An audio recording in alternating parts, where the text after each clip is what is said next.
বিসর্জন হবে বাঙালির না, বঙ্গবাসীর না, বাংলার বিরোধীর জমিদারদের বিজেপির। 2024-এ হয়েছে, যে কটা আবর্জনা রূপে পড়ে আছে দু চারটে, সেগুলো 2026-এ হবে। তাদের তরফ থেকে এবং রাজ্য সরকারের থেকে রাজ্য সরকারের প্রধান দলের সভাপতি নেত্রী টুইট করে বা ব্যাখ্যা দিয়েছে এবং এটা কেন্দ্র সরকারের বরাবরের সভা, যেখানে দশমী পার হলো না, এই দশমীর মধ্যে তার পরের দিন এত একটা পরিকল্পিত ভাবে ম্যান-মেড ডিজাস্টার বা বন্যা, এটা প্রতিবার ডিভিসি করে। এবার যেহেতু নির্বাচন রয়েছে, তাই বাংলার বিরোধী স্বভাব বা আচরণটা দেখাতে হবে, তাই পুজোটাকেও এটা রেয়াত করলো না, ছাড়লো না।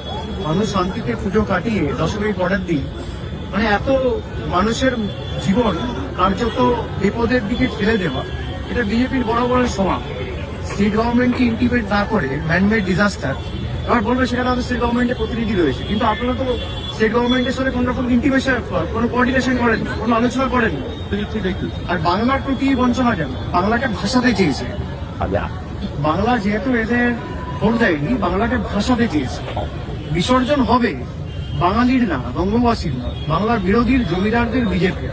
2024-এ হয়েছে, যে কটা আবর্জনা রূপে পড়ে আছে দু চারটে, সেগুলো 2026-এ হবে।